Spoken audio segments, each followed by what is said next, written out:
अस्सलाम वालेकुम dear students. आज की क्लास में हम पढ़ेंगे फिजिक्स सेकेंड ईयर के न्यूमेरिकल्स यूनिट 24 रिलेटिविटी।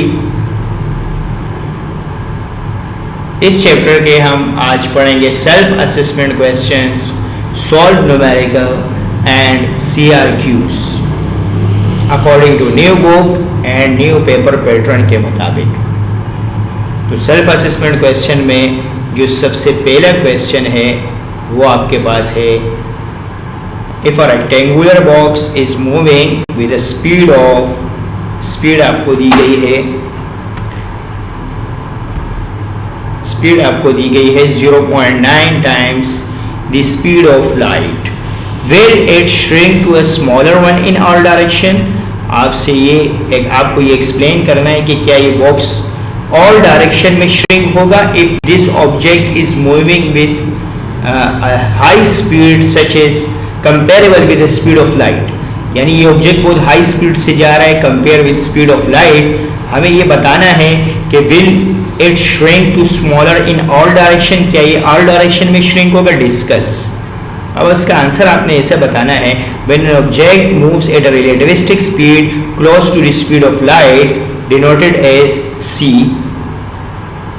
इसको सिर्फ c, यानी close to the speed of light है, यानी इन टर्म्स ऑफ c आपको बताया है speed. It undergoes a phenomena known as length contraction predicted by Einstein theory of special theory of relativity. जब भी कोई ऑब्जेक्ट हाई स्पीड से जाता है, approaches to the speed of light, तो वो श्रिंक होता है, उसका लेंथ कॉन्ट्रैक्ट होता है according to Einstein theory of relativity. This effect does not cause the object to shrink in all direction. इससे ये मतलब ये बिल्कुल नहीं है कि ऑल डायरेक्शन में जो है वो ऑब्जेक्ट श्रिंक होगा, but rather in the direction of motion. सिर्फ और सिर्फ जो लेंथ कॉन्ट्रैक्शन होगी वो सिर्फ और सिर्फ डायरेक्शन ऑफ मोशन के अकॉर्डिंग्स होगी। यानी अगर पॉजिटिव एक्स एक्सिस में कोई ऑब्जेक्ट जा रहा है तो उसकी जो लेंथ कॉन्ट्रैक्शन है वो एक्स एक्सिस में होगी, और अगर वाई एक्सिस में जा रहा है तो उसका जो लेंथ कॉन्ट्रैक्शन है वो वाई एक्सिस के अलोंग होगी। So if a rectangular box is moving at 0.9 c, it will contract in the direction of its motion. तो इसी के साथ आपका इसका सवाल का जवाब खत्म हो गया। लेकिन अगर आप इसको फर्दर एक्सप्लेन करना चाहते हैं, जैसे फॉर एग्जांपल आपको कहा जाए कि लॉरेंट्ज फैक्टर की वैल्यू मालूम करके बताओ, तो डायरेक्शन ऑफ मोशन पे जो है कितना लेंथ इसका कॉन्ट्रैक्ट होगा ये हमें बताता है Lorentz factor, which is denoted by gamma. इसको हम गामा से डिनोट करते हैं। ओके, सो लॉरेंट्ज फैक्टर का ये फॉर्मूला है आपके पास, और ये जो ऑब्जेक्ट है ये जा रहा है 0.9 टाइम्स c से। अब जब 0.9 टाइम्स c से जा रहा है तो यहाँ हम v की जगह पुट कर देंगे 0.9 टाइम्स c, और जब हम गामा की वैल्यू फाइंड करेंगे तो गामा की वैल्यू आपके पास आएगी 2.294।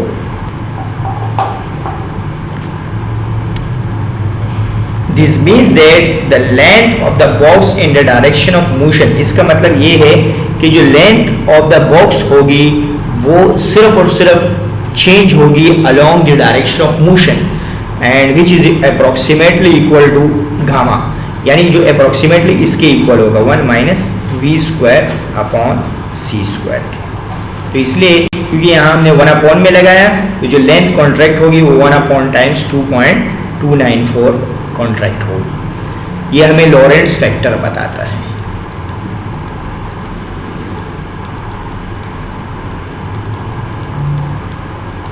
And what about the direction perpendicular to direction of motion? तो there is no change along the perpendicular direction of motion. In the direction perpendicular to motion, width and height of motion along the length, the dimension of the box will remains unchanged. यानी perpendicularly कोई फर्क नहीं पड़ेगा, सिर्फ direction of motion के along जो है वो फर्क पड़ेगा। If the box is moving along its length will appear shorter by the factor of जितना लॉरेंट्ज का आंसर आया है, while its width and height will remain same. सिर्फ और सिर्फ फॉर एग्जाम्पल ये ऑब्जेक्ट जा रहा है, सिर्फ अगर ये इस डायरेक्शन में जा रहा है तो इसका लेंथ इस साइड से क्लोज होगा, कम हो जाएगा, लेंथ कॉन्ट्रैक्ट होगा। इसके परपेंडिकुलर इस साइड पे विड्थ अगर आपके बॉक्स ले लेते हैं तो बॉक्स में विड्थ भी आ जाएगी आपके पास। ओके, अगर आप बॉक्स ले लेते हैं तो बॉक्स में आपके पास विड्थ भी आ जाएगी। तो सिर्फ और सिर्फ ये अगर इस डायरेक्शन में जा रहा है तो सिर्फ इसी डायरेक्शन में लेंथ कॉन्ट्रैक्ट होगा, विड्थ पे और हाइट पे कोई फर्क नहीं पड़ेगा। Okay, if the box will not shrink uniformly in all direction, इससे ये बात प्रूव हुई कि जो बॉक्स है वो हर डायरेक्शन में यूनिफॉर्मली जो है वो चेंज नहीं आएगा उसमें। Instead it will contract in the direction it is moving while other dimension will stay unaffected, यानी जो बाकी डायमेंशन है उस पर कोई फर्क नहीं पड़ेगा। ओके, तो इसी के साथ ये सवाल खत्म हो गया। ये बुक का सेल्फ असेसमेंट 1 था, न्यूमेरिकल टाइप। आपको सिर्फ यहाँ सेल्फ असेसमेंट करवाए जा रहे हैं जो न्यूमेरिकल से रिलेटेड है और शॉर्ट क्वेश्चंस में आ सकते हैं, यानी जो इम्पोर्टेंट है examination of point of view के मुताबिक। अब जो सेकंड क्वेश्चन है उसमें आपको फाइंड करना है calculate the value of Lawrence factor if the speed of the car is 20 meter per second. Can we use Galilean transformation equation for this value? क्या हम Galilean transformation को यूज कर सकते हैं for this speed? आप एक बात आप जहन में रखिए कि जब भी स्पीड स्मॉल होती है, फॉर स्मॉल स्पीड हम यूज करते हैं, फॉर स्मॉल स्पीड गैलीलियन और लॉरेंस का जो आंसर है वो आपके पास सेम हो जाता है। Okay, Galilean and Lawrence both have same answer, दोनों के आंसर क्या आ जाते हैं? Galilean and Lawrence both have same answer, both have same results, यानी दोनों के रिजल्ट हमारे पास क्या आ रहे होते हैं? सेम रिजल्ट्स आ रहे होते हैं।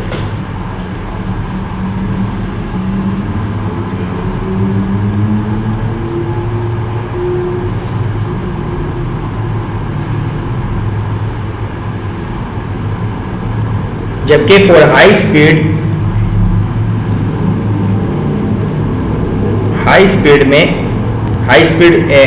क्या शो कर रहा है कि the object moves approaches to speed of light.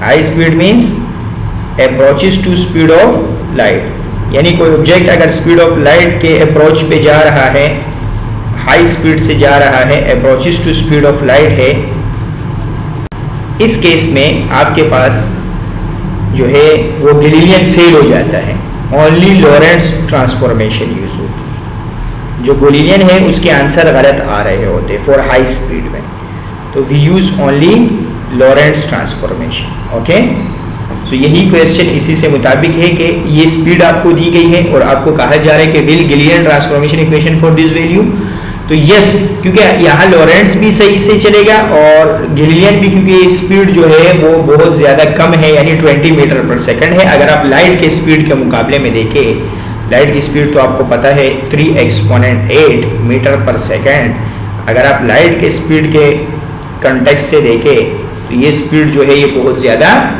Come speed है, 20 मीटर पर सेकंड। तो अब आप आंसर देखें, the Lorentz factor denoted by gamma is the fundamental concept in special it relates the time length of mass of object with relative speed to those measured in the rest frame. The formula can be calculate, Lorentz factor को हम इस फार्मूले से calculate करते हैं और यहाँ हम v की जगह इनपुट कर देंगे 20 मीटर पर सेकंड। v की जगह जब हम 20 पुट करेंगे तो इसका आंसर जब हम निकालेंगे तो ये आंसर ऑलमोस्ट जो है 1 के इक्वल आ रहा होगा। ओके, यानी क्योंकि ये बहुत कम स्पीड है इसलिए लॉरेंस जो है वो इतना ज़्यादा चेंज आपको नहीं बताएगा बिकॉज ऑफ स्मॉल स्पीड। लेकिन लार्जर स्पीड में जो है ये डिफरेंस आपको नज़र आता है, तो इसलिए आपके पास गैलीलियन जो है वो फेल हो जाता है।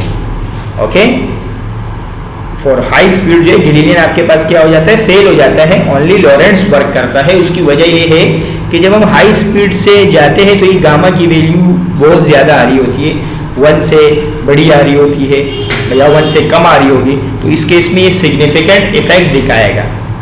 इस केस में ये क्या दिखाएगा? सिग्निफिकेंट इफेक्ट दिखाएगा। सो अब आप देखें आंसर कैसे देखें, can we use Galilean transformation for this value? तो yes, we can use Galilean transformation for this value. Why? Because it is the very small speed comparable with the speed of light. यानी ये जो estimation है, estimation of Lorentz transform for speed of less than the speed of light. Lorentz are applicable for any speed. Lorentz transformation तो हर speed के लिए applicable है, लेकिन जो गिलीलियन ट्रांसफॉर्मेशन है are not relevant in the realms of special theory and quantum mechanics. Special theory और quantum mechanics में जो क्वांटम पार्टिकल है वो मूव्स कर रहे होते हैं with a speed approaches to speed of light. So that's why जो लॉरेंट्स ट्रांसफॉर्मेशन है वही सिर्फ ओनली एप्लीकेबल हो जाता है, गिलीलियन वर्क नहीं करता। So Galilean transformation are valid for speed much smaller than the speed of light. तो इस केस में स्मॉल है तो इसलिए गिलीलियन इस पे वर्क करेगा। ओके, इतना भी काफ़ी है। अब अगर आप इसको एक्सप्लेन कर दिए, रिमेनिंग अगर आप नहीं करना चाहे तो भी सही है। Now moves toward the working example. यही दो सेल्फ असेसमेंट क्वेश्चन थे। अब हम बढ़ते हैं वर्किंग एग्जाम्पल की तरफ। जो पहला वर्किंग एग्जाम्पल है ये आपके पास है टाइम डायलेशन का। जो टाइम डायलेशन है इसमें आपको दिया गया है the period of simple pendulum. ये जो हमें टाइम पीरियड दिया गया है, period of simple pendulum 3 second in an inertial frame. Inertial frame मतलब जो रेस्ट पे होगा, रेस्ट और कांस्टेंट वेलोसिटी, यानी जिसमें कोई एक्सीलरेशन ना हो, उस तरह के फ्रेम को हम कहते हैं inertial. So either it is at rest और moves with constant velocity. Okay, ये इस तरह का फ्रेम है कि या तो रेस्ट पे होगा या कांस्टेंट वेलोसिटी से होगा। What will be its period? Again हमें टाइम पीरियड मालूम करना है as major by an observer moving with this speed. ये बहुत हाई स्पीड है, comparable with speed of light है। तो यहाँ it means it is a modern physics and we use the Lorentz transformation in Einstein special theory of relativity results. तो इसको हम solve करेंगे। तो अब आप देखिए, सबसे पहले मैं डेटा बनाता हूँ इसका। तो आपको इनर्शियल फ्रेम में जो टाइम दिया गया है वो 3 सेकंड है, यानी ये आपको दिया गया है डेटा में टी नॉट। टी नॉट आपको दिया गया है 3 सेकंड। ओके, और आपको मालूम करना है टी, यानी रिलेटिविस्टिक टाइम आपको फाइंड करना है। जबकि आपको स्पीड दिया गया है 0.950 c। ओके, ये आपको स्पीड दी गई। तो हम इसको सॉल्व करने के लिए हम यूज करेंगे आइंस्टाइन टाइम डायलेशन फॉर्मूला। तो टाइम डायलेशन का जो फॉर्मूला है वो हमारे पास इक्वल है t is equal to T naught divided by under root 1 minus v square upon c square. इस फॉर्मूले को हम यूज करेंगे।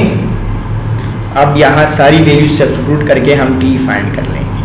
टी नॉट की जगह हमारे पास आएगा 3 डिवाइडेड बाई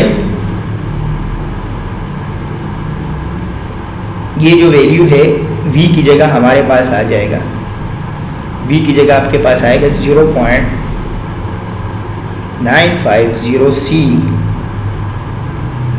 और उसके ऊपर आपके पास आएगा स्क्वायर डिवाइडेड बाय आपके पास है c स्क्वायर। ओके, अब आपने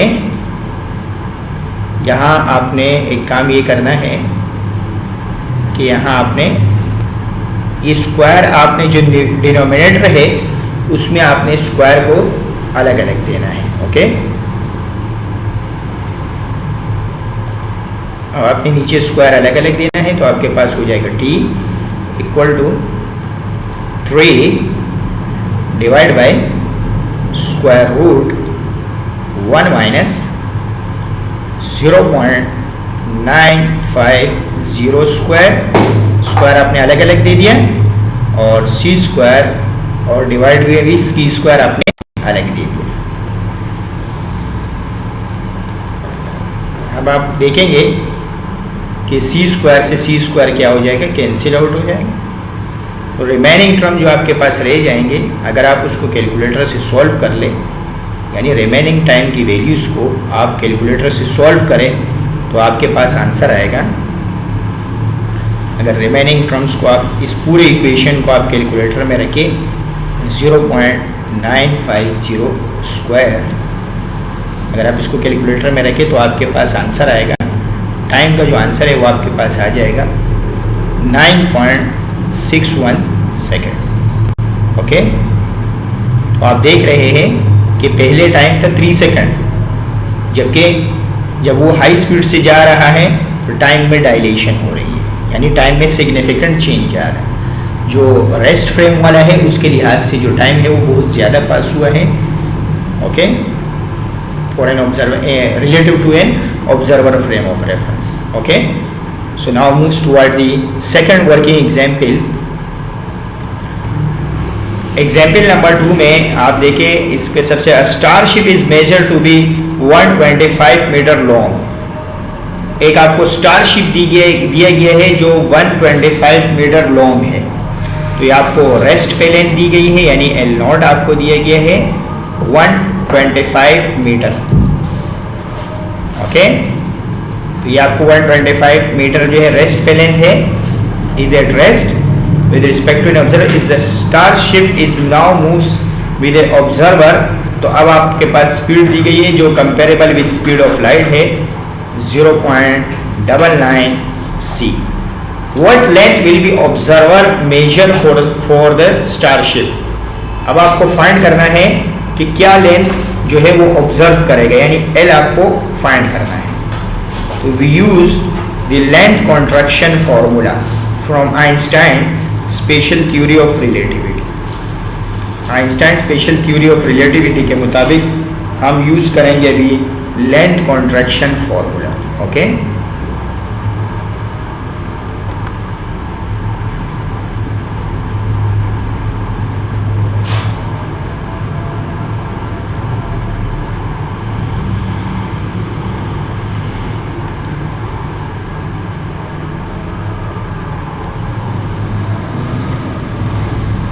जो लेंथ कॉन्ट्रैक्शन फॉर्मूला है, now moves toward the second working example, जिसमें आपको एक लेंथ दिया गया है 125 meter while is at rest with respect to an observer. Observer के लिहाज से वो रेस्ट पे है, तो इसलिए डेटा में आपके पास एल नॉट की वैल्यू आ जाएगी 125 मीटर। ये आपके पास एल नॉट की वैल्यू है। If the starship now flies past the observer at a speed of, अब आपके पास वो हाई स्पीड से जा रही है तो v की वैल्यू आपको दी गई है 0.99 c। और आपको फाइंड करना है कि लेंथ अब क्या ऑब्जर्व हो रहा है, यानी आपको L फाइंड करना है। ओके, सो अब सॉल्यूशन की तरफ बढ़ते हैं। तो यहाँ हम यूज करेंगे आइंस्टाइन की स्पेशल थ्योरी ऑफ रिलेटिविटी में लेंथ कॉन्ट्रैक्शन को। तो लेंथ कॉन्ट्रैक्शन में आपके पास जो लॉरेंट्ज फैक्टर है ये मल्टीप्लाई में आ जाता है 1 minus we square upon C square. तो आपके पास एल नॉट की जगह आएगा 125 और अंडर रूट 1 माइनस वी की जगह आपके पास आएगा 0.99 c और उसके ऊपर आपके पास है square divided by c square. अब आपने स्क्वायर जो है वो अलग अलग देना है रूट में, तो आप देखिए स्क्वायर रूट 1 माइनस 0.99 का स्क्वायर एंड टाइम जो है वो सी स्क्वायर को स्क्वायर अलग दे देंगे, यानी दोनों वैल्यूज को स्क्वायर अलग अलग दे देंगे। अब उसके बाद आप ये सी स्क्वायर को कैंसिल आउट कर लेंगे, तो सी स्क्वायर से कैंसिल आउट हो जाएगा। अब आपके पास जो है आगे देखिए आगे क्या, आगे आपने जो रह जाएगा उसको आपने नोट कर लेना है। तो आप देखिए L इज इक्वल टू है L is equal to 125 under root 1 minus 0.99 whole square. अब जब आप सबको मल्टीप्लाई करेंगे तो आपके पास जो आंसर आएगा वो आंसर आएगा आपके पास 17.6 meter. It shows the length is contracted.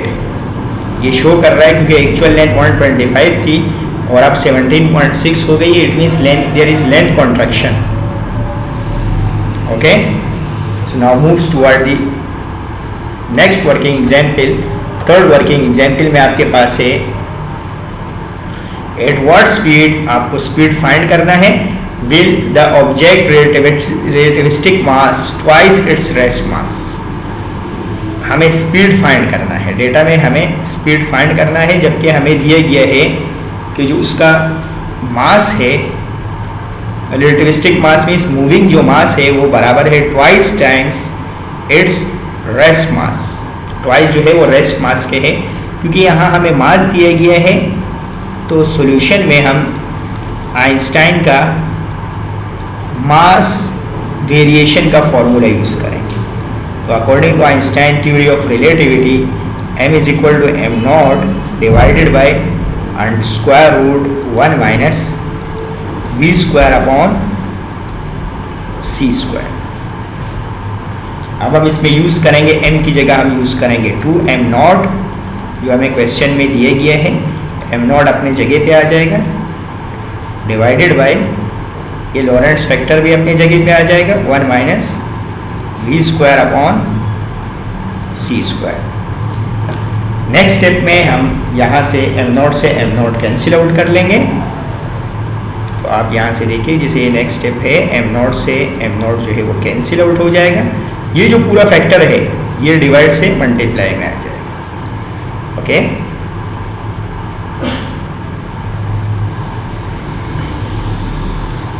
अभी आप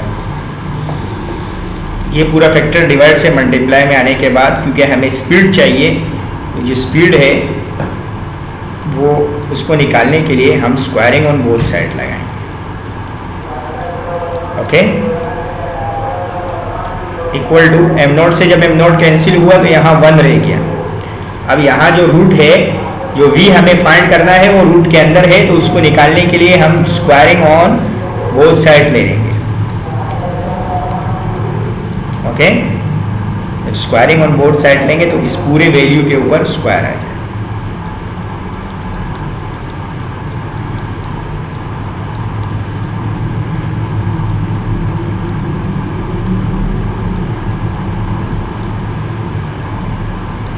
पूरे वैल्यू के ऊपर स्क्वायर आ जाएगा और 1 के ऊपर भी स्क्वायर आएगा।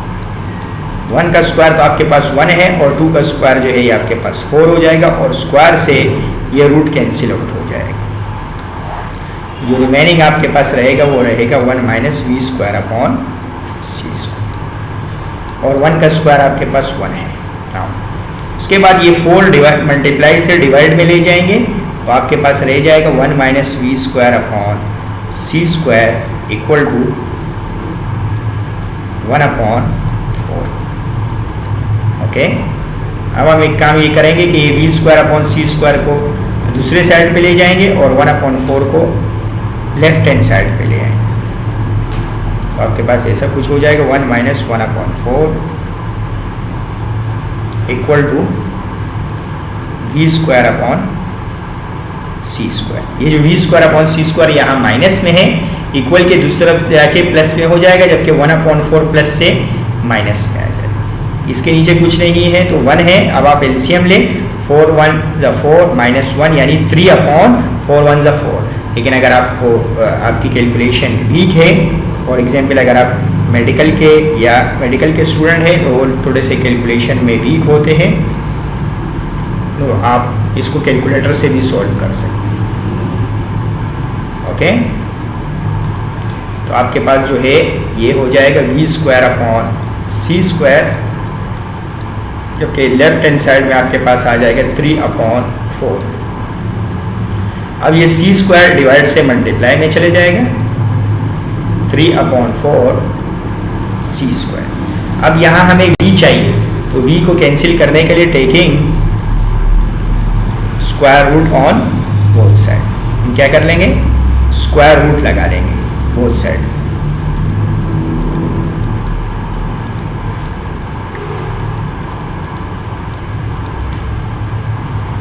दोनों तरफ स्क्वायर रूट लगाने के बाद यहाँ स्क्वायर रूट आ जाएगा वी स्क्वायर के ऊपर, और यहाँ इस पूरी वैल्यू के ऊपर स्क्वायर रूट आ जाएगा 3/4 सी स्क्वायर। अब स्क्वायर से रूट कैंसिल आउट होकर वी रह जाएगा, और 3 का रूट जो है वो 3 ही रहता है, और 4 जो है 4 स्क्वायर रूट से बाहर बन के 2 बन जाएगा, और सी स्क्वायर रूट से बाहर आके सी हो जाएगा। तो ये आपके पास आंसर हो गया।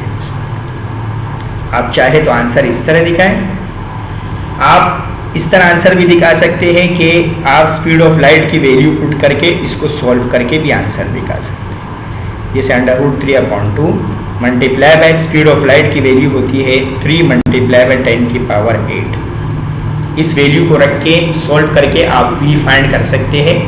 फिर आपको यूनिट शो करवानी होगी कि आपके पास कितना आंसर आ रहा है मीटर पर सेकंड में। बस आप ये बात नोट रखिएगा कि आपके पास जो आंसर है वो स्पीड ऑफ लाइट से कम आएगा, यानी 3 एक्सपोनेंट 8 से वैल्यू कम आएगी। आपको ये पोस्टुलेट पता होना चाहिए कि स्पीड ऑफ लाइट जो है वो मैक्सिमम स्पीड है यूनिवर्स की, तो इसलिए आपके पास जो आंसर है वो स्पीड ऑफ लाइट से कम आ रहा होगा। Okay, now moves toward the. इसी के साथ आप देखेंगे तो आपके जो वर्किंग एग्जाम्पल है वो ख़त्म हो गए हैं। नाउ CRQ में कुछ रीजनिंग टाइप क्वेश्चन है जो न्यूमेरिकल के जैसे है। शॉर्ट आंसर क्वेश्चन में चैप्टर नंबर 24 के सबसे पहला पार्ट में आपको कहा गया है कि ऑब्जेक्ट की स्पीड बहुत ज़्यादा स्मॉल है लाइट के मुकाबले में, तो क्या लॉरेंट्ज ट्रांसफॉर्मेशन और गैलीलियन ट्रांसफॉर्मेशन सेम हो जाएंगे?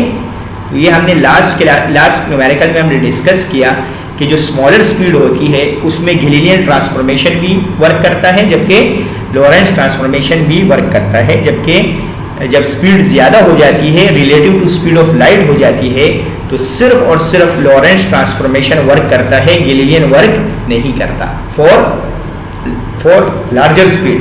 लेकिन यहाँ स्मॉलर स्पीड बोला हुआ है तो स्मॉलर स्पीड में दोनों वैल्यू वर्क करती है। अब आपको इसके लिए गैलीलियन ट्रांसफॉर्मेशन की इक्वेशंस का पता होना चाहिए। ये x ट्रांसफॉर्मेशन है, y ट्रांसफॉर्मेशन है, और ये z है और ये t है। सही है।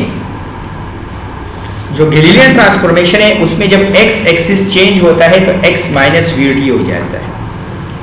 x आपके पास एक फ्रेम है xy, जबकि जब हम चेंज हो जाते हैं, जब मूव हो रहे हैं हम, तो उस फ्रेम का नाम हमारे पास है x डैश y डैश। तो जो y एक्सिस है वो सेम रहता है, लेकिन जो x एक्सिस है उसमें आपके पास डिस्टेंस ट्रेवल होता है, तो इसलिए माइनस vt हमारे पास होगा। y एक्सिस और z एक्सिस हमारे पास सेम रहता है, जबकि गैलीलियन ट्रांसफॉर्मेशन में टाइम भी सेम रहता है। अब आप लेप्लास ट्रांसफॉर्मेशन की तरफ आए। लेप्लास ट्रांसफॉर्मेशन में ये साइड आपने इधर से स्टार्ट करनी होगी, फ्रॉम लेप्लास ट्रांसफॉर्मेशन। ओके, अब आपने लेप्लास ट्रांसफॉर्मेशन में आपने बस एक बात का ख्याल रखना है कि ये जो वैल्यू है इसको लॉरेंट्ज फैक्टर से डिवाइड करना है। ये लॉरेंट्ज फैक्टर है, और यहाँ अगर आप देखें तो यहाँ आपके पास वैल्यू 1 है, तो 1/√1 - v² गामा के बराबर होता है। ओके, x माइनस vt अपनी जगह पे आ जाए। लॉरेंट्ज ट्रांसफॉर्मेशन में y एक्सिस भी सेम रहता है, z एक्सिस भी सेम रहता है, लेकिन टाइम में चेंज आता है, क्योंकि आइंस्टाइन ने 4 डायमेंशन टाइम को लिया था, और 4 डायमेंशन जो है वो टाइम है, और टाइम में भी आपके पास चेंज आता है। जो टाइम में चेंज आता है वो है t - vx/c² divided by Lorentz factor. ये वैल्यू पूरी आएगी, और यहाँ वैल्यू कोफिशिएंट 1 है, तो 1/√1 - v²/c² गामा के बराबर है। तो ये टाइम में चेंज आना है। अब गिवन क्वेश्चन की तरफ जाते हैं, तो गिवन क्वेश्चन में आपके पास स्पीड जो है वो बहुत ज़्यादा स्मॉल ली गई है। तो स्पीड स्मॉल का मतलब है हम यहाँ कंसीडर कर रहे हैं v की वैल्यू 0। जब हम इस पे गामा की वैल्यू फाइंड करेंगे, यानी लॉरेंट्ज फैक्टर की वैल्यू फाइंड करते हैं, यानी v की जगह जब हम 0 पुट करते हैं तो 0 डिवाइडेड बाय समथिंग 0 हो जाता है, और 1 - 0 जो है वो 1 है, और 1 का रूट 1 है। तो अगर गिवन कंडीशन को हम यूज करें जो सवाल में दिया गया है, तो गामा की वैल्यू 1 आ जाएगी। अब जब हम इस पूरे ट्रांसफॉर्मेशन में लॉरेंट्ज ट्रांसफॉर्मेशन में जब हम गामा की जगह 1 पुट कर देते हैं और v की जगह 0 पुट कर देंगे, तो अगर हम ऑब्जर्व करते हैं तो हमारे पास जो गैलीलियन ट्रांसफॉर्मेशन है उसके आंसर और लेप्लास के आंसर हमारे पास सेम हो जाते हैं। अगर हम इन वैल्यूज़ को ऑब्जर्व करें और अगर हम इन वैल्यूज़ में गामा की जगह 1 पुट कर दे और टाइम वाले फॉर्मूले में v की जगह हम 0 पुट कर दे, तो जब हम ऑब्जर्व करते हैं तो हमारे पास जो आंसर है वो सेम आ रहे होते हैं। यानी जब हम गामा की वैल्यू 1 पुट करेंगे तो ये हमारे पास x माइनस वी टी आ जाएगा, गामा की जगह 1 आ जाएगा। ओके, गामा की जगह 1 आने के बाद ये आपके पास हो जाएगा x minus we T. y axis भी सेम रहेगा, z एक्सिस से टाइम में देखिए v की जगह हमने 0 पुट कर दिया तो ये पूरा टर्म 0 हो जाएगा। ओके, ये पूरा टर्म 0 हो जाएगा और गामा की जगह 1 आ जाएगा तो t dash is equal to t आ जाएगा। तो जिससे ये बात शो हो रही है कि जो गैलीलियन ट्रांसफॉर्मेशन है और लॉरेंट्ज ट्रांसफॉर्मेशन है वो दोनों सेम हो जाते हैं फॉर स्मॉलर स्पीड। जब भी ऑब्जेक्ट स्मॉल स्पीड से जाएगा तो लॉरेंट्ज और गैलीलियन के आंसर आपके पास क्या हो जाएंगे, सेम हो जाएंगे। ये CRQ में दूसरा न्यूमेरिकल है आपके पास। ये सारे CRQ के क्वेश्चन हैं। अब इसके बाद हम टेक्स्ट बुक के न्यूमेरिकल की तरफ जाएंगे। CRQ के क्वेश्चन में आपको काइनेटिक एनर्जी आपको फाइंड करना है। If the particle could moves with the velocity of light, यानी एक ऑब्जेक्ट स्पीड ऑफ लाइट से जा रहा है, how much kinetic energy will it possesses. आप बताइए काइनेटिक एनर्जी कितनी होगी। काइनेटिक एनर्जी का बेसिक फॉर्मूला हमारे पास है हाफ mv²। यहाँ जब भी ऑब्जेक्ट हाई स्पीड से जाता है तो मास में वेरिएशन होती है, तो मास जो वेरिएशन है उसका फॉर्मूला अकॉर्डिंग टू आइंस्टाइन, ये वैल्यू हम जब यहाँ पुट करेंगे m की जगह ये आंसर आ जाएगा, v² अपनी जगह पे आ जाएगा, हाफ अपनी जगह पे आ जाएगा। m की जगह हमने सिर्फ m की जगह m0 1 minus v² upon c² put कर दिया। Now substitute the value v is equal to c।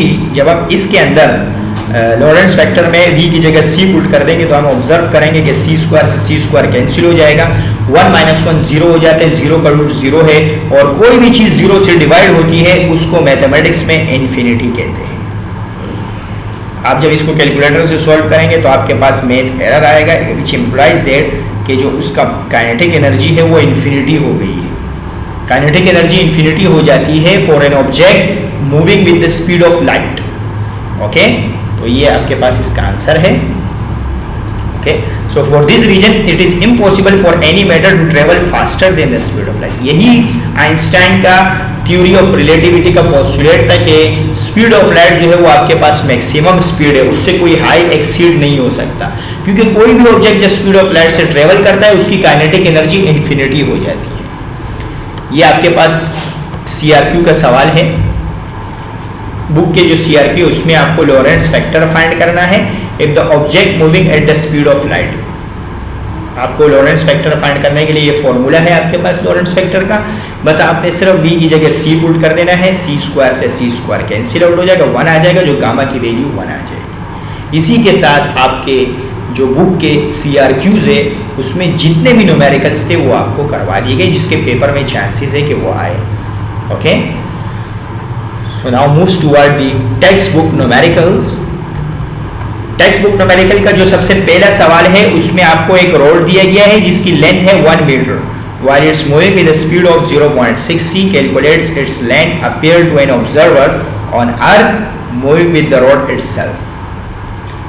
तो आपको दो पार्ट दिए गए हैं। लेंथ आपके पास ओरिजिनल L0 की वैल्यू आपके पास 1 है, यानी जब रेस्ट पे है वो, और आपको L फाइंड करना है। फर्स्ट पार्ट में वो अर्थ के लिहाज से जा रहा है हाई स्पीड से, तो हम स्पीड लेंगे 0.6 c, और बी पार्ट में आपके पास ऑब्जेक्ट मूव हो रहा है विद द रॉड इटसेल्फ। जब रॉड के साथ इटसेल्फ जाएगा तो आपने स्पीड की वैल्यू 0 लेनी है।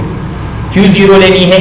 आप कॉमन सेंस यूज करें। जब आप बस में जा रहे हो, दो बंदे आपस में अगर आपस में आप देखें उनको तो वो रेस्ट पे है, जैसे हम आपस में रेस्ट पे है क्योंकि हम सब अर्थ पे है और अर्थ एक कांस्टेंट वेलोसिटी के साथ मूव हो रहा है। लेकिन अगर हम आपस में एक दूसरे को देखें तो हम क्या है, रिलेटिवली रेस्ट पे है। तो वेलोसिटी की वैल्यू हम आपस में जब हम देखेंगे रॉड के साथ, और जब हम भी जा रहे होंगे हाई स्पीड के साथ, तो हम लोग आपस में क्या होंगे, रेस्ट पे होंगे। तो वेलोसिटी की वैल्यू जो है वो हमें 0 लेनी होगी बी पार्ट में। सिंपल सा क्वेश्चन है, आपने लेंथ कॉन्ट्रैक्शन का फॉर्मूला यूज करना है। v की जगह आपने 0.6 c यूज करना है, स्क्वायर लेना है, स्क्वायर दोनों वैल्यूज का अलग अलग लेंगे, सी स्क्वायर से सी स्क्वायर कैंसिल आउट हो जाएगा। 0.6 का स्क्वायर जो है वो 0.36 है, 1 में से माइनस करेंगे और रूट निकालने के बाद 1 से मल्टीप्लाई करेंगे तो आपके पास ये आंसर आएगा, विच शोज दैट लेंथ जो है वो कंट्रैक्ट हो रही है जब वो हाई स्पीड से जा रहा है। अब उसके साथ ऑब्जेक्ट के रिस्पेक्ट से अगर आप देखेंगे तो कोई चेंज नहीं आएगा, यानी दूसरे पार्ट में v की जगह आपके पास 0 है तो 0 से डिवाइडेड बाय समथिंग जो है वो 0 हो जाता है। 1 माइनस 0 जो है वो आपके पास 1 माइनस 0 जो है वो आपके पास 1 है और 1 का रूट जो है वो 1 होगा और 1 से कोई भी चीज़ मल्टीप्लाई हो जाए तो 1 ही रहता है। और इसे विच शोज दैट जो लेंथ है वो सेम रहेगी। जब ऑब्जेक्ट आपस में आप बात करेंगे तो ऑब्जेक्ट की लेंथ सेम रहेगी, लेकिन रिलेटिव टू अर्थ देखेंगे तो आपके पास जो लेंथ है उसमें कॉन्ट्रैक्शन होगी। रिलेटिव टू अर्थ आपने देखा तो लेंथ में क्या हो रही है, कॉन्ट्रैक्शन हो रही है, लेकिन जब ऑब्जेक्ट के साथ देखा आपने तो लेंथ जो है वो आपके पास सेम आ गई है। Now moves toward the text book numerical 2। इसमें आपको लेंथ दी गई। टेक्स्ट बुक के न्यूमेरिकल नंबर 2 में आपको फाइंड करना है how fast will the rocket have to be relative to an observer for its length contracted 99% of its length at rest. यानी जो लेंथ है वो कॉन्ट्रैक्ट हो रही है, लेंथ कॉन्ट्रैक्ट हो रही है तो हाउ फास्ट हमें स्पीड है, how fast will a rocket have to go relative to an observer for its length to be measured contracted 99% of its length at rest। हमें आपको स्पीड फाइंड करना है और आपको कहा गया है कि जो लेंथ है वो कॉन्ट्रैक्ट हो रहा है 99% of its length at rest, यानी जो लेंथ है वो कॉन्ट्रैक्ट हो रहा है 99% of its length at rest यानी L0। ओके, और हमें स्पीड फाइंड करना है। अब इसको आपने परसेंट से हटाना है यानी 100 से डिवाइड करना है। ओके, तो ये आपके पास L0 100 से डिवाइड करने के बाद आपके पास आएगा 0.99 L0। ओके, तो आपको स्पीड फाइंड करना है क्योंकि हमें लेंथ दिया गया है तो सॉल्यूशन में हम लेंथ कॉन्ट्रैक्शन का ही फॉर्मूला यूज़ करेंगे। तो लेंथ कॉन्ट्रैक्शन का फॉर्मूले में हमारे पास जो लॉरेंट्ज फैक्टर है वो मल्टीप्लाई में आता है 1 minus we square upon C square. Now we use यहाँ L की जगह हम यूज करेंगे 0.99 L0। 0.99 L0 इसलिए लिया है कि 99% है उसका जो लेंथ है रेस्ट पे। ओके, तो लेंथ एट रेस्ट पे 99% है तो L की जगह आपके पास आएगा 0.99 L0, जबकि ये L0 अपनी जगह पे आएगा और under root 1 minus we square upon C square भी अपनी जगह पे आएगा। अब आप देखेंगे कि जो L0 है उससे L0 कैंसिल आउट हो जाएगा। ओके, अब आपने क्योंकि आपको रूट में जो फाइंड करना है वो रूट के अंदर है, हमें फाइंड करना है स्पीड की वैल्यू। तो स्पीड की वैल्यू क्योंकि रूट के अंदर है तो हम यहाँ रूट को ख़त्म करने के लिए हम ले लेंगे squaring on both side. Okay, तो रूट को ख़त्म करने के लिए हमने ले लिया squaring on both sides. Okay,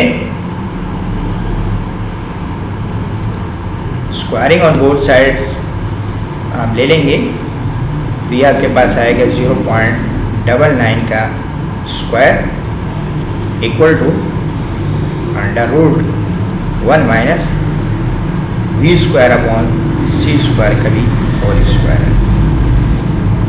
square से रूट कैंसिल आउट हो जाएंगे तो 0.99 का जो स्क्वायर है वो आपके पास आएगा 0.9801, जबकि यहाँ स्क्वायर से रूट कैंसिल होने के बाद ये आपके पास रहेगा।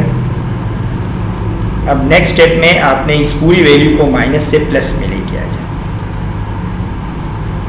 जबकि ये जो पूरी वैल्यू है ये प्लस से माइनस में चले। तो आपके पास जो रिमेनिंग रह जाएगा वो रह जाएगा 0.0199 और ओके, और ये सी स्क्वायर डिवाइड से मल्टीप्लाई में आ जाए। अब आप स्क्वायर को ख़त्म करने के लिए आपको v चाहिए, तो स्क्वायर को ख़त्म करने के लिए आप ले लेंगे taking square root on both sides. Okay, both sides हमने रूट ले लिया, तो स्क्वायर को ख़त्म करने के लिए हमने रूट ले लिया। यहाँ भी हम रूट लगा देंगे,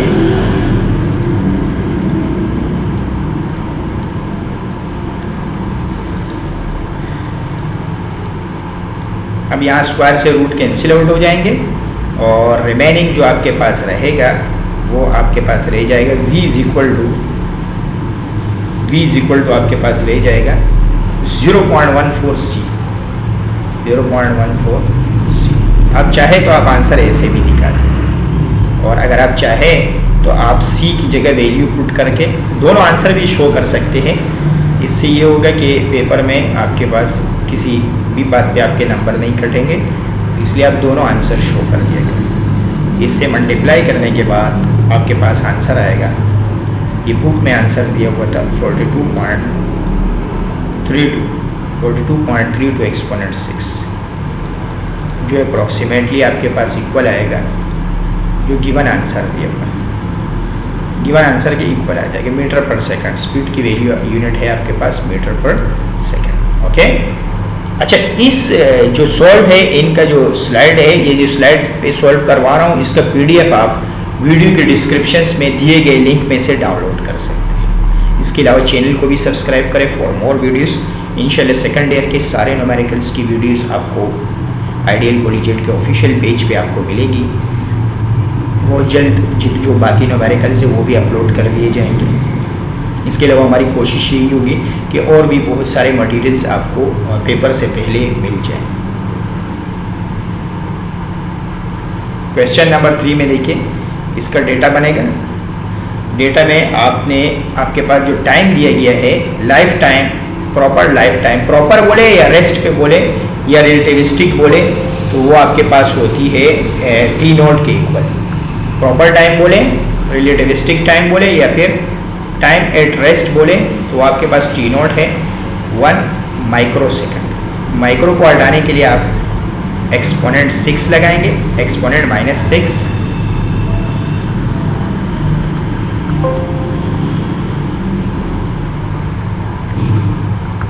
ओके। सो माइक्रो को हटाने के लिए आपने लगाया एक्सपोनेंट -6 सेकंड, ये आपके पास प्रॉपर टाइम आया। जबकि स्पीड आपको दी है क्वेश्चन में 2.7 10⁻⁸ मीटर पर सेकेंड स्पीड आपको ये दी गई है। What is the life time as major by an observer in the laboratory. आपको लाइफ टाइम मालूम करना है जो वो लेबोरेटरी में ऑब्जर्व कर रहा है। तो ए पार्ट में आपको फाइंड करना है टी की वैल्यू। ए पार्ट में आपको वो लाइफ टाइम फाइंड करना है जो वो लेबोरेटरी में ऑब्जर्व कर रहा है, तो आपको टी फाइंड करना है। बी पार्ट में what is the distance covered by it before disintegration, क्योंकि पार्टिकल है तो कुछ टाइम के बाद डिसइंटीग्रेट हो जाए,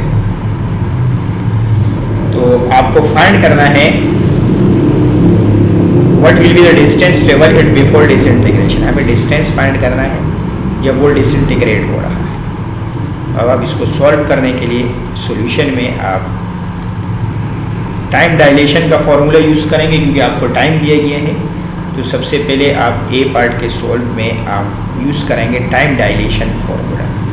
ये आइंस्टाइन के थ्योरी ऑफ रिलेटिविटी में आपने जो रिजल्ट्स पढ़े थे उसमें से ये फॉर्मूला है टाइम डायलेशन। और ये जो डिवाइड में है ये आपके पास कहलाता है लॉरेंट्ज फैक्टर। ओके, तो आप अब T0 की जगह वैल्यू पुट कर देंगे और स्पीड की जगह भी जो आपको दी गई है वो वैल्यू पुट करेंगे। T0 की जगह आ जाएगा 1 एक्सपोनेंट -6 जो आपको दिए गया है, और डिवाइडेड बाय स्क्वायर रूट में आपको यहाँ दोनों वैल्यूज पुट करनी है। v की जगह आपके पास आएगा 2.7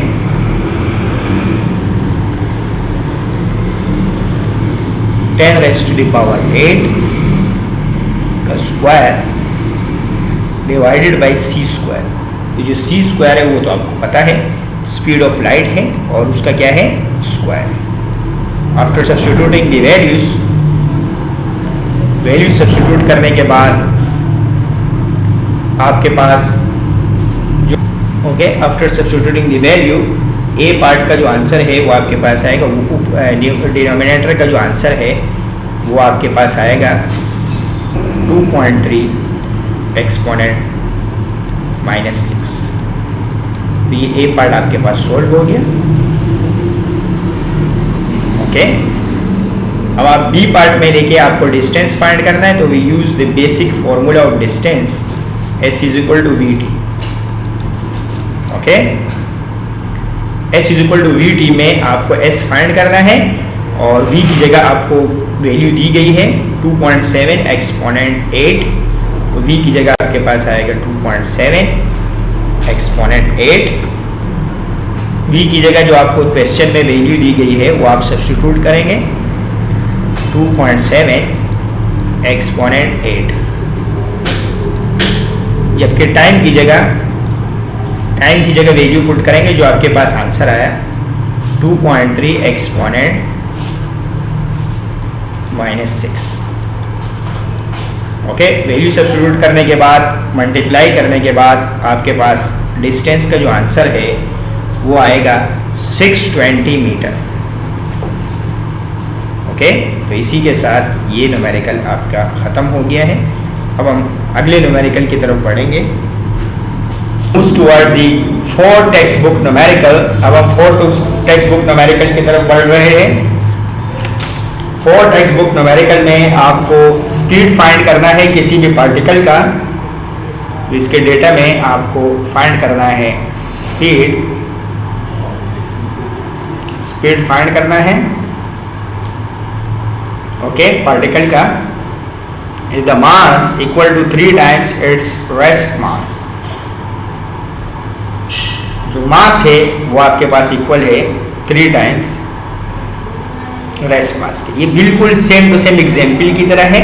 जो एग्जाम्पल हमने किए थे लास्ट टाइम वर्क एग्जाम्पल, उसमें आपको ट्वाइस दिया हुआ है m0 और यहाँ आपको 3 टाइम्स दिया हुआ है। इसलिए आपके इस वीडियोस में आपको एग्जाम्पल्स के साथ सॉल्व मिलेगा, जो बाकी आपको किसी भी वीडियोस में नहीं मिलेगा। उसकी वजह ये है ताकि आपके जो है टेक्स्ट बुक न्यूमेरिकल जो है वो आधे आपके एग्जाम्पल से ही हो जाते हैं। We use the mass variation formula. Mass variation formula use करेंगे। m की जगह हम 3m0 पुट करेंगे, तो m की जगह हमारे पास आ जाएगा 3m0। बाकी ये वैल्यू अपनी जगह पे आ जाएगी 1 minus v square upon c square. अब हम यहाँ से m0 से m0 कैंसिल कर लेंगे। ओके, सो m0 से कैंसिल हो गया m0। अब आपके पास जो रिमेनिंग रह जाएगा उसके ऊपर आपने स्क्वायर ले लेना है। तो रिमेनिंग रह जाएगा उसके ऊपर आपने ये डिवाइड से मल्टीप्लाई में ले आना है। ओके, तो ये जो पूरी वैल्यू है ये डिवाइड से मल्टीप्लाई में और यहाँ से कैंसिल होगा इक्वल टू 1 रह जाएगा। अब हम इसको कैंसिल करने के लिए स्क्वायरिंग ऑन बोथ साइड ले लेंगे।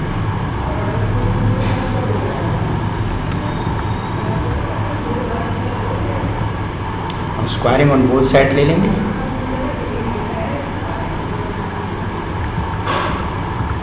इसको कैंसिल करने के लिए हम ले लेंगे squaring on both side.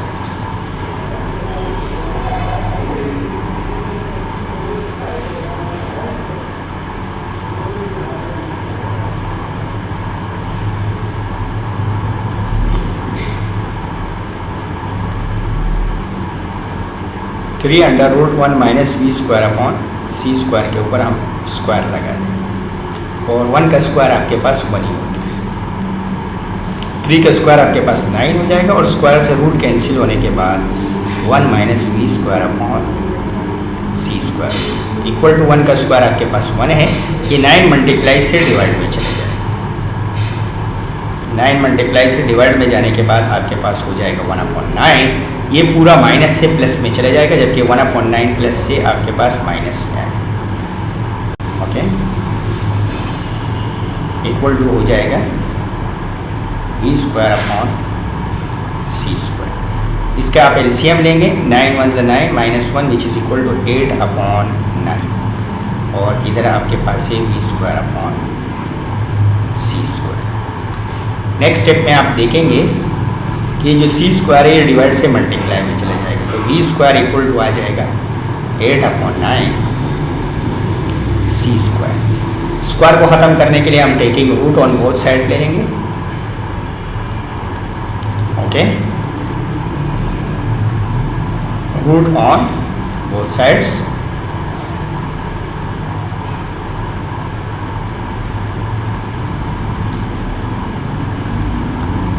Both side root लेने के बाद यहाँ स्क्वायर से आपके पास रूट कैंसिल आउट हो जाएंगे।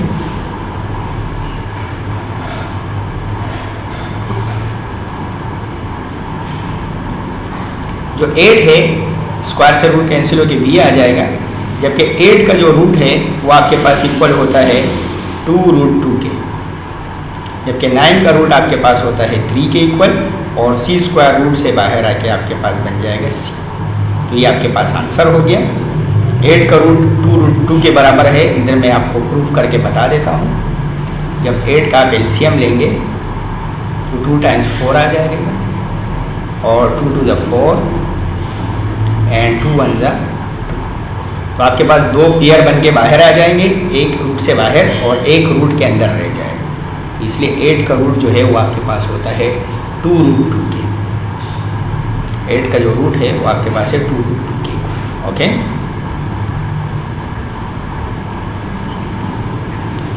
Now moves toward the next question. अब हम अगले सवाल की तरफ बढ़ रहे हैं। 5th बुक न्यूमेरिकल, बहुत सिंपल सवाल है।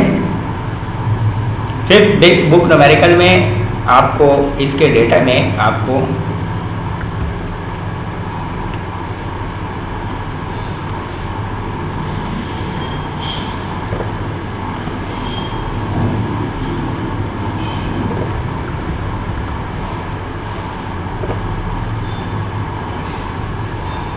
इसका डेटा देखिए, आपको मास दिए गए हैं 4 किलोग्राम,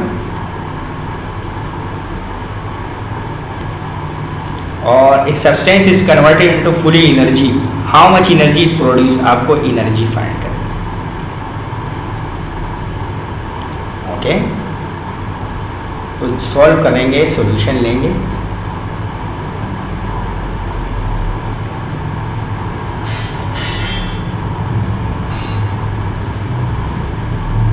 हम यहाँ जब भी मास दे दें और हमें एनर्जी फाइंड करनी हो तो हमारे जहन में एक इक्वेशन आती है which is called famous equation Einstein mass energy relationship, कि मास एनर्जी में कन्वर्ट होता है और एनर्जी मास में कन्वर्ट हो जाता है। तो मास की वैल्यू आपको दी गई है 4, सी की वैल्यू आपको दी गई है 3 एक्सपोनेंट 8, और उसके ऊपर क्या है स्क्वायर। तो आफ्टर सॉल्विंग दिस इक्वेशन आपके पास एनर्जी का आंसर आएगा, एनर्जी का आंसर आपके पास आएगा 36 10⁻16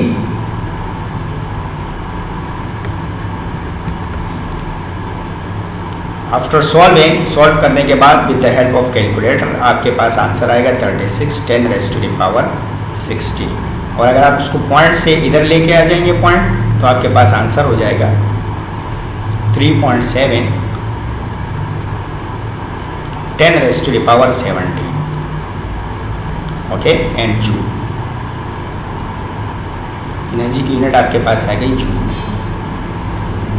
ओके, आप चाहे तो आप इस एनर्जी को इलेक्ट्रॉन वोल्ट में भी कन्वर्ट कर सकते हैं। वैसे ये आंसर आपके पास बुक के आंसर से सिमिलर है, लेकिन अगर आप चाहे तो आप इसको इलेक्ट्रॉन वोल्ट में कन्वर्ट कर सकते हैं। इलेक्ट्रॉन वोल्ट में कन्वर्ट करने के लिए आप इसको इलेक्ट्रॉन के चार्ज से डिवाइड कर दें। ठीक, इसको सॉल्व करने के बाद आपके पास आंसर आएगा इलेक्ट्रॉन वोल्ट में। तो अगर आप चाहे तो जूल का आंसर भी काफ़ी है, और अगर आप इसको इलेक्ट्रॉन वोल्ट में कन्वर्ट कर देते हैं तो ज़्यादा बेहतर है। Now moves toward the 6th text book numerical. 6th text book numerical में आपके पास जो क्वेश्चन दिए गए है, कैलकुलेट करना है rest energy of an electron. हमें रेस्ट एनर्जी फाइंड करना है, यानी E0 फाइंड करना है। ओके, हमें ई नॉट फाइंड करना है। जबकि इलेक्ट्रॉन की बात कर रहा है तो हम इलेक्ट्रॉन का मास यूज करेंगे। देखिए यहाँ आपको इलेक्ट्रॉन वोल्ट में भी फाइंड करना है और जूल में भी। जब आपको मेंशन करेगा कि इलेक्ट्रॉन वोल्ट में फाइंड करें और जूल में, तो फिर आपको दोनों फाइंड करने होंगे। यहाँ आपने mass, rest mass of electron use करना है, which is equal to 9×10⁻³ kilogram. Okay, ये इलेक्ट्रॉन का रेस्ट मास है। और आप यहाँ आइंस्टाइन की फेमस इक्वेशन यूज करेंगे ओके सोल्यूशन में। तो we know that E is equal to mc²। यहाँ जब हम रेस्ट एनर्जी फाइंड करेंगे तो यहाँ हम रेस्ट मास रखते हैं। रेस्ट मास की वैल्यू है आपके पास 9.11 10⁻⁻31। जबकि टाइम से स्पीड ऑफ लाइट की वैल्यू है 3 × 10⁸ का स्क्वायर। इसको सॉल्व करने के बाद आपके पास E नॉट का आंसर आ जाएगा जूल में। ओके, जूल में जब आप इसको सॉल्व करेंगे तो जूल में आपके पास आंसर आएगा 8.2 10⁻⁻14। बिल्कुल आपके पास बुक के सिमिलर आंसर आएगा। जूल में ये आंसर हो जाएगा। ओके, नाउ इलेक्ट्रॉन वोल्ट में जाने के लिए आपको अभी लास्ट न्यूमेरिकल में एक्सप्लेन कर दिया था कि how we convert joule into electron volt. Joule को इलेक्ट्रॉन वोल्ट में कन्वर्ट करने के लिए इलेक्ट्रॉन के चार्ज से डिवाइड करते हैं। ओके, तो आपके पास एनर्जी आई है 8.2 एक्सपोनेंट -14। जिसको इलेक्ट्रॉन के चार्ज से डिवाइड कर देंगे तो आपके पास आंसर आएगा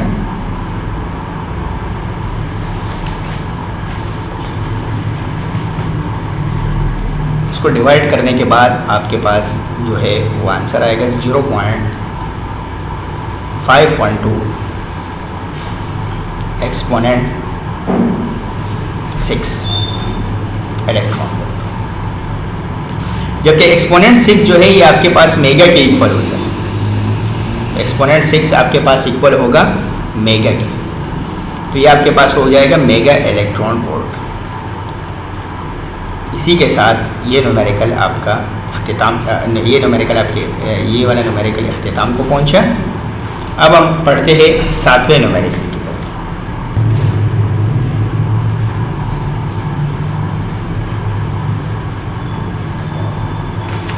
7वें टेक्स्ट बुक न्यूमेरिकल में आपको कैलकुलेट करना है kinetic energy of electron.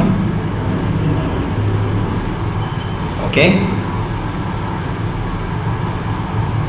Kinetic energy आपको फाइंड करनी है। आपको स्पीड दी गई है 0.9 times the velocity of light, यानी आपको स्पीड दी गई है 0.98 c। और इलेक्ट्रॉन की बात हो रही है तो आप rest mass of electron use करेंगे 9.11 10⁻9.11 एक्सपोनेंट -31 किलोग्राम। ओके,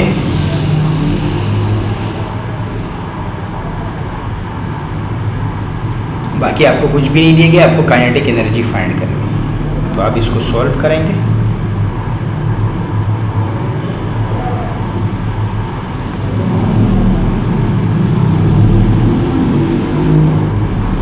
सॉल्यूशन में काइनेटिक एनर्जी का जो फॉर्मूला है वो हमें यहाँ हम आइंस्टाइन की इक्वेशन को यूज़ करेंगे कि टोटल एनर्जी किसी भी पार्टिकल की इक्वल होती है उसके rest energy plus kinetic energy. Okay, total energy किसी भी पार्टिकल की किसके इक्वल है? Rest energy plus kinetic energy. ये वैल्यू यहाँ प्लस से माइनस में आ जाएगी, तो काइनेटिक एनर्जी इक्वल टू हो जाएगी total energy minus rest energy. Total energy में से हम रेस्ट एनर्जी को माइनस करेंगे, हमारे पास काइनेटिक एनर्जी है। टोटल एनर्जी का जो फॉर्मूला है वो हमारे पास है mc², जबकि रेस्ट एनर्जी का जो फॉर्मूला है वो हमारे पास है एम नॉट सी स्क्वायर। अब यहाँ हम मास वेरिएशन का फॉर्मूला यूज करेंगे। सो मास वेरिएशन का जो फॉर्मूला है वो हमारे पास है m naught divided by under root 1 minus b square upon C square, जबकि ये वैल्यू अपनी जगह पे आ जाएगी। अब हम इस फॉर्मूले में सारी वैल्यूज सब्स्टिट्यूट कर देंगे। जब हम इसमें सारी वैल्यूज सब्स्टिट्यूट करेंगे तो हमारे पास काइनेटिक एनर्जी का आंसर आ जाएगा। लेकिन ये जो काइनेटिक एनर्जी का ये सी स्क्वायर भी अपनी जगह पे आ जाएगा। ओके, तो सारी वैल्यूज सब्स्टिट्यूट करने के बाद हमारे पास काइनेटिक एनर्जी का आंसर आ जाएगा। ओके, तो आप सारी वैल्यूज इसमें सब्स्टिट्यूट कर ले। अगर आप चाहे तो इसमें से एम नॉट सी स्क्वायर को कॉमन ले लें, उसके बाद वैल्यू सब्स्टिट्यूट करें। It is depends on you, आपके ऊपर डिपेंड करता है। क्या काइनेटिक एनर्जी यहाँ से एम नॉट सी स्क्वायर को कॉमन ले लेंगे। M naught c square common लेने के बाद यहाँ बच जाएगा 1 upon under root 1 minus we square upon C square, और यहाँ से m naught c square common out होने के बाद यहाँ -1 रह जाएगा। ओके,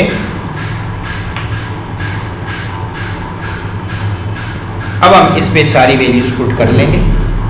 अगर आप चाहे तो आप डायरेक्ट वैल्यू सब्स्टिट्यूट करके भी निकाल सकते हैं। अगर आप कॉमन नहीं लेना चाह रहे हैं तो भी सही है, आपके पास सही आंसर आएगा। ओके, अब इसके अंदर मैं सारी वैल्यूज पुट कर देता हूँ। 1 अपॉन, ये पहले लिख रहा हूँ, अंडर रूट 1 माइनस वी की जगह वैल्यू आ जाएगी 0.98 सी, और उसके ऊपर है square divided by c square. Okay, यहाँ आपके पास है -1। ओके,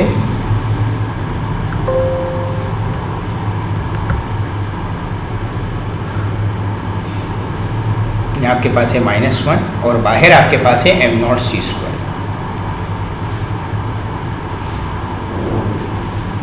ओके, तो इस पूरी वैल्यूज़ को सी स्क्वायर अलग अलग देंगे, और जब आप इस पूरी वैल्यूज़ को फाइंड करेंगे तो आपके पास आंसर आएगा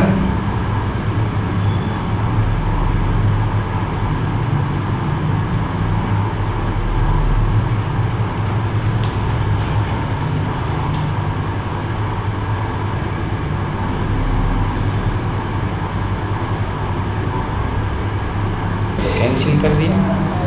ओके, और स्क्वायर लेने के बाद, रूट लेने के बाद, -1 लेने के बाद आपके पास जो आंसर आएगा वो आएगा 5 पॉइंट, और 1 से डिवाइड करने के बाद माइनस भी करेंगे आप, तो ये आपके पास आंसर आएगा 5.02, और ये -1 अपनी जगह पर आ जाएगा। ओके, यहाँ अगर आप चाहे तो आप एम नॉट की वैल्यू और सी स्क्वायर की वैल्यू पुट कर देंगे। तो एम नॉट की वैल्यू आपके पास है 9.11 एक्सपोनेंट -31, और टाइम सी स्क्वायर में यहाँ रख देता हूँ नीचे, क्योंकि 3 एक्सपोनेंट 8 स्क्वायर। ओके, ये स्क्वायर।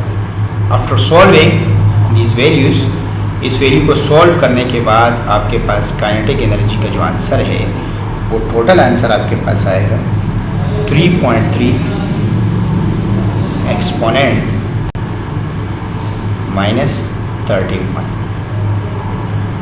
-13 जूल। ये आपके पास टोटल आंसर है।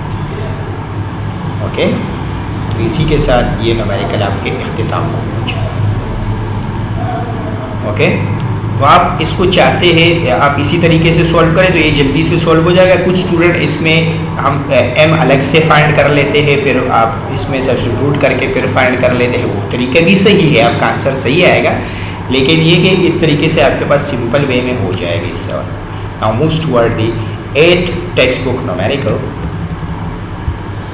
8वें न्यूमेरिकल में आपके पास है डेटा में, देखिए आपके पास डेटा है। सबसे पहले इसका डेटा बना देता हूँ।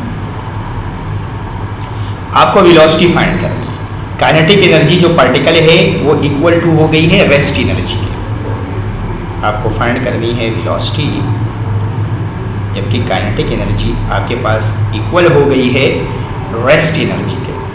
ओके, रेस्ट एनर्जी को हम ई नॉट कहते हैं। अगेन यहाँ हम वही इक्वेशन यूज करेंगे। ओके, तो काइनेटिक एनर्जी हमारे पास इक्वल टू हो गई है रेस्ट एनर्जी के। अगर हम चाहते हैं हम इसको मुख्तलिफ तरीक़ों से सॉल्व कर सकते हैं, लेकिन मैं कोशिश करूँगा कि आपको सिंपलेस्ट वे में करवाऊँ। तो टोटल एनर्जी हमारे पास इक्वल टू है rest energy plus kinetic energy. Okay, kinetic energy की जगह आपको क्वेश्चन में दिया गया है कि काइनेटिक एनर्जी रेस्ट एनर्जी के इक्वल है, तो आपने काइनेटिक एनर्जी की जगह रेस्ट एनर्जी रख दिया। तो अब अगर आप नोट करें तो ये ई नॉट प्लस होगी, आपके पास आंसर आएगा 2 ई नॉट। अब आप यहाँ ई की जगह एम सी स्क्वायर यूज़ करें, आइंस्टाइन की इक्वेशन, और ई नॉट की जगह आप यूज़ करें एम नॉट सी स्क्वायर। तो अब आप देखेंगे कि सी स्क्वायर से सी स्क्वायर जो है वो आपके पास कैंसिल आउट हो जाएगा, जबकि एम आपके पास इक्वल टू आएगा एम नॉट के।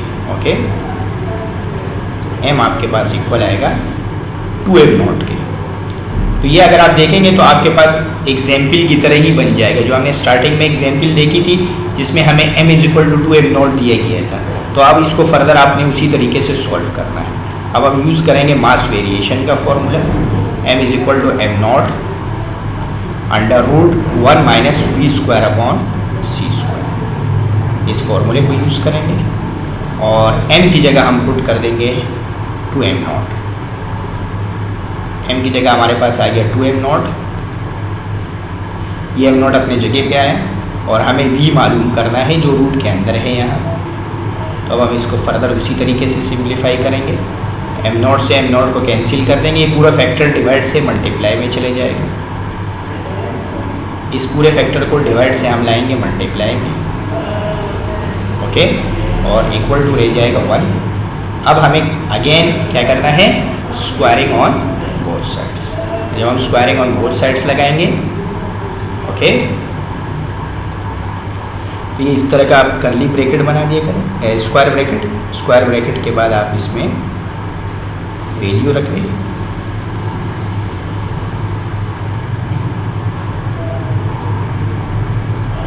जबकि 1 का स्क्वायर आपके पास 1 हो जाएगा। स्क्वायर 2 का स्क्वायर 4 और स्क्वायर से रूट कैंसिल होके आपके पास। ओके, जब आप इसको सॉल्व करेंगे, मैं यहीं पे सॉल्व करवा देता हूँ इसको। तो 2 का स्क्वायर आपके पास हो जाएगा 4 और स्क्वायर से रूट कैंसिल होके 1 minus we square upon C square और इक्वल टू रह जाएगा 1 के। अब ये 4 मल्टीप्लाई से डिवाइड में चले जाएगा, 1 minus we square upon C square equal to हो जाएगा 1/4 के। अब आपने इसको उधर लेके जाना है, इसको इधर लेके आना है, जैसे आपने एग्जाम्पल में किया था। ओके, तो ये हो जाएगा वी स्क्वायर अपॉन सी स्क्वायर। अब आपके पास ये इसके नीचे कुछ नहीं है तो 1 है, एलसीएम लेंगे, 4 1 = 4 माइनस 1 यानी आपके पास आंसर आएगा 3/4। और ये सी स्क्वायर डिवाइड से मल्टीप्लाई में चले जाएगा, तो ये सी स्क्वायर ऐसे आ जाएगा और यहाँ वी स्क्वायर आ जाएगा। अब v की वैल्यू निकालने के लिए आप taking root on both side लेंगे, taking root on both sides, taking root on both side ले लेंगे तो स्क्वायर से रूट आपके पास क्या हो जाएंगे, कैंसिल हो जाएंगे। और जैसे ही आप स्क्वायर से रूट कैंसिल कर देंगे तो यहाँ स्क्वायर से रूट कैंसिल होकर v आ जाएगा आंसर। 3 का रूट आपके पास 3 ही रहता है, 4 का रूट बाहर से आके 2 हो जाता है और सी स्क्वायर रूट से बाहर आके c बन जाता है। तो इसके साथ आपकी v की वैल्यू आ जाएगी। ओके, तो ये सवाल भी उम्मीद है आपको समझ में आया होगा। Now moves toward the 9 text book numerical. अब हम 9 न्यूमेरिकल की तरफ बढ़ रहे हैं। क्वेश्चन नंबर 9 में आपके पास जो है पार्टिकल है जिसका रेस्ट मास m0 दिया गया है। अच्छा, किसी भी पार्टिकल का जिक्र है, जैसे इससे पहले सवालात में इलेक्ट्रॉन वगैरह का जिक्र होता था, लेकिन अब यहाँ कोई इलेक्ट्रॉन का जिक्र नहीं है, तो आपने m0 को m0 ही रखना है, इसकी कोई वैल्यू नहीं रखनी है। जैसे इससे पहले सवाल में अगर आप नोट करें तो आपको इलेक्ट्रॉन की बात करता था, तो इलेक्ट्रॉन की जगह आप एम नॉट इलेक्ट्रॉन का मास रख देते थे। लेकिन अब आप ऐसा नहीं है, आपको स्पीड दिया गया है, आप स्पीड रखें, कैलकुलेट्स इट्स मास, हमें एक्चुअल मास मालूम करना है, ओके। जबकि रेस्ट मास जो है उसका एम नॉट ही है। हमें मोमेंटम फाइंड करना है और total energy, kinetic energy find करनी है। हमें मोमेंटम फाइंड करना है, मोमेंटम को स्मॉल पी से डिनोट करते हैं, और हमें फाइंड करना है टोटल एनर्जी, हमें टोटल एनर्जी फाइंड करनी है, और हमें काइनेटिक एनर्जी फाइंड करनी है। ये सारी चीज़ें हमें फाइंड करनी है। बहुत सिंपल सा सवाल है, बस आप इसमें सबसे पहला जो स्टेप है वो थोड़ा सा आप अगर सॉल्व कर लेते हैं तो बाकी स्टेप जो है वो आसान है। मेन जो इसमें स्टेप है वो सबसे फर्स्ट स्टेप है। जो फर्स्ट स्टेप है, आपको आइंस्टाइन की इक्वेशन यूज़ करनी है, m is equal to m naught 1 minus we square upon C square.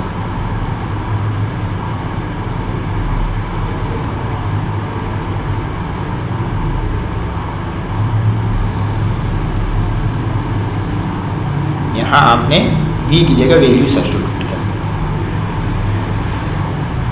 तो आप v की जगह वैल्यू सब्स्टिट्यूट करेंगे। अच्छा, बाकी सारी वैल्यू अपने जगह पे ही रहेगी, बस सिर्फ आपने v की जगह वैल्यू पुट कर देनी है। v की जगह c अपॉन रूट 2 आ जाएगा, क्योंकि यहाँ v स्क्वायर है, तो v स्क्वायर की जगह आपके पास, यानी आप इस तरह में रख देता हूँ, जैसे ये c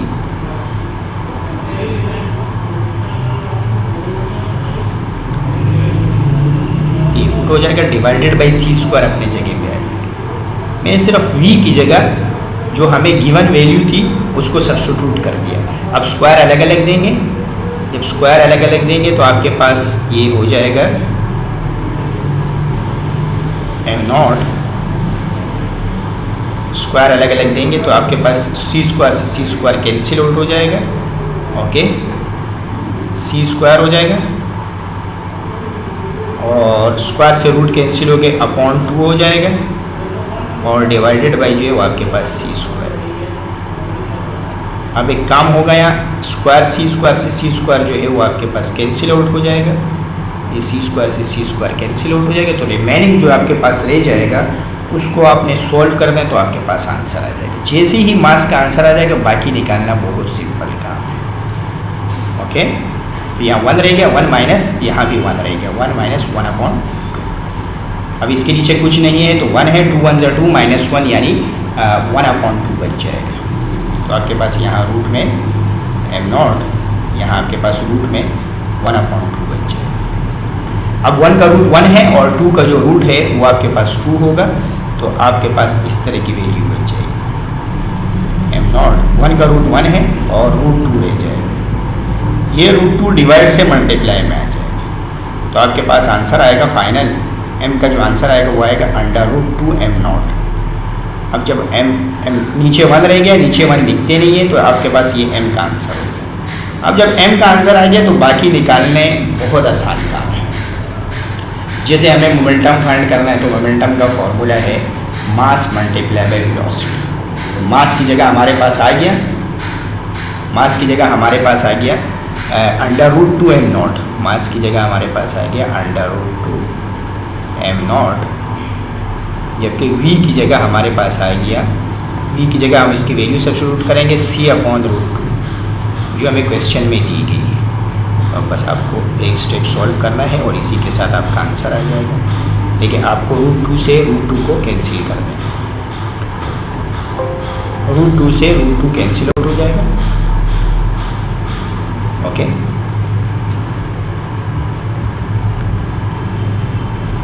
अब आपके पास जो रिमेनिंग आंसर रहेगा वो आपके पास सिर्फ और सिर्फ रह जाएगा एम नॉट सी, तो ये आपके पास हो जाएगा मोमेंटम का answer, okay. Now kinetic energy, total energy का जो आंसर है वो भी आपके पास सिंपल है। टोटल एनर्जी इक्वल टू है एम सी स्क्वायर के, टोटल एनर्जी आपके पास इक्वल है एम सी स्क्वायर। m की जगह आपके पास आंसर आ जाए, m की जगह आपके पास ये वैल्यू आ जाएगी under root 2 m naught okay, जबकि सी स्क्वायर अपनी जगह पे आ जाएगा। तो ये आपके पास टोटल एनर्जी होगी। ओके, टोटल एनर्जी को हम ई से रिप्रेजेंट करते हैं। ओके, लास्ट पार्ट है आपके पास काइनेटिक एनर्जी। वो आपको टोटल एनर्जी का फॉर्मूला बताए कि टोटल एनर्जी इक्वल टू होती है रेस्ट एनर्जी। यहाँ सॉल्व करवा देता हूँ मैं, लास्ट जो पार्ट है इधर ही सॉल्व करवा देता हूँ। टोटल एनर्जी इक्वल टू है rest energy plus kinetic energy. ये आपने पढ़ा है कि आइंस्टाइन की इक्वेशन ये कहता है कि टोटल एनर्जी बराबर है rest energy plus kinetic energy. तो टोटल एनर्जी की जगह आपके पास ये आंसर आएगा। टोटल एनर्जी की जगह आ जाएगा √m0c²। ओके, और ये जो E0 है ये प्लस से माइनस में आ जाएगा, which is equal to m0c²। Okay, ये जो वैल्यू है ये प्लस से माइनस में आ गई, तो आपके पास इक्वल टू रह गया काइनेटिक एनर्जी। ओके, तो अब यहाँ से आप m0c² को कॉमन ले लें तो काइनेटिक एनर्जी का आंसर आ जाएगा आपके पास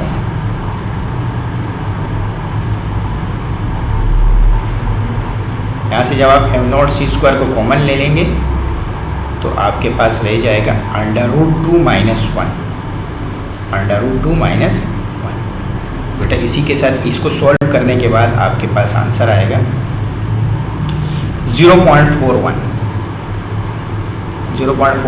और m0c² अपनी जगह पे आ जाएगा। इसी के साथ आपका ये सवाल जो है वो ख़त्म हो जाएगा और आपके पास वो सारे वैल्यूज आ जाएंगे जो आपसे क्वेश्चन में पूछे गए हैं। ओके, तो now moves toward the last text book numerical. अब हम आखिरी न्यूमेरिकल्स की तरफ बढ़ रहे हैं। जो लास्ट न्यूमेरिकल है वो भी बहुत ज़्यादा सिंपल सवाल है। आपको nearest star of the earth in proximal content 43 light year. Light year is the unit of distance, ये बात आप जहन में रखें। तो आपको डेटा में डिस्टेंस दिए गए हैं 4.3 लाइट ईयर।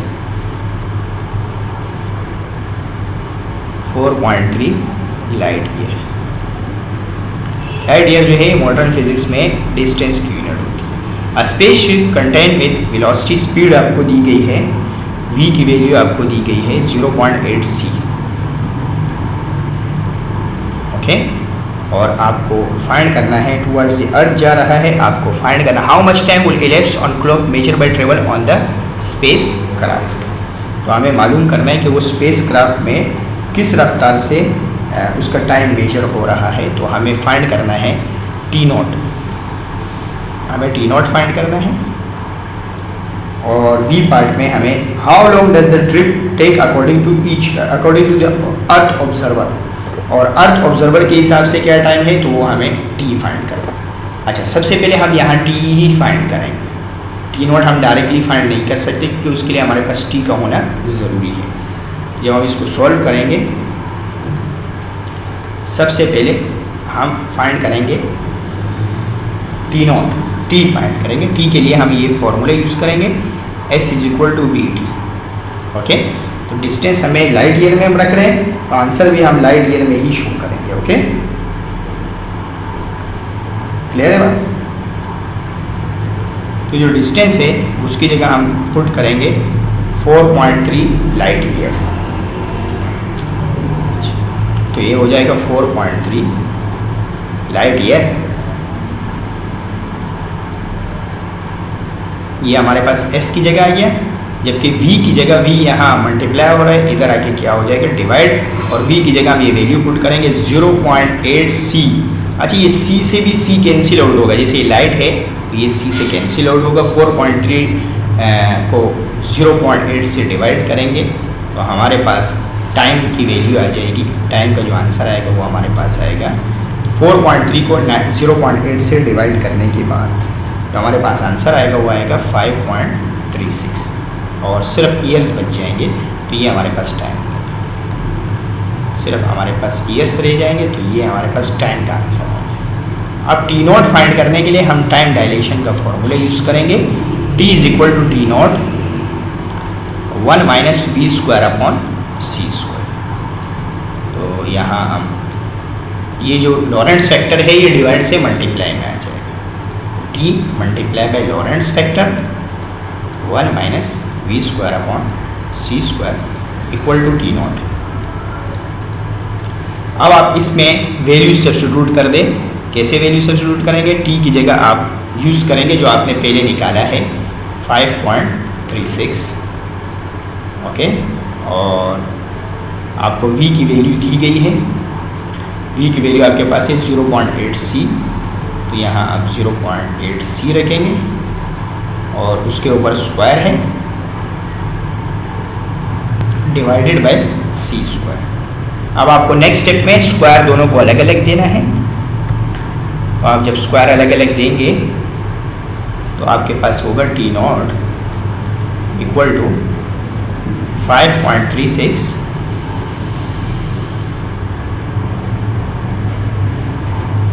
और यहाँ स्क्वायर अलग अलग देने के बाद आप जब स्क्वायर अलग अलग देंगे 0.8 का स्क्वायर और साथ में क्या है सी स्क्वायर और डिवाइडेड बाई भी सी स्क्वायर है। तो आप एक बात ऑब्जर्व करेंगे कि यहाँ सी स्क्वायर से सी स्क्वायर कैंसिल आउट हो जाएगा, तो जो रिमेनिंग रह जाएगा वो आपके पास आंसर होगा 5.36 multiply by under root 1 minus 0.8 का स्क्वायर। अब इस सब वैल्यूज़ को कैलकुलेटर में पुट करने के बाद आपके पास जो टी नॉट है उसका आंसर आएगा, टी नॉट का आंसर आपके पास आएगा 5.36 है। और इस पूरे को जब आप सॉल्व करेंगे with the help of calculator तो आपके पास 0.6 आंसर है। अब इन दोनों को मल्टीप्लाई करने के बाद आपके पास आंसर आएगा 3.22 ईयर्स। इसी के साथ आपके सारे numerical including text book numerical, including self assessment, including CRQs, including work example and text book numerical सारे एक ही वीडियो में आपको सॉल्व करवा दिए गए हैं। अब इस चैनल को आप सब्सक्राइब करें और अगर कोई भी न्यूमेरिकल में प्रॉब्लम हो तो वीडियो के कमेंट में आप पूछ सकते हैं और ये जो PDF है ये आप वीडियो के डिस्क्रिप्शन से में दिए गए लिंक से डाउनलोड कर सकते हैं। ओके, नेक्स्ट वीडियो इंशाल्लाह मिलेंगे चैप्टर नंबर 25-26 के साथ। ओके, अल्लाह हाफिज़।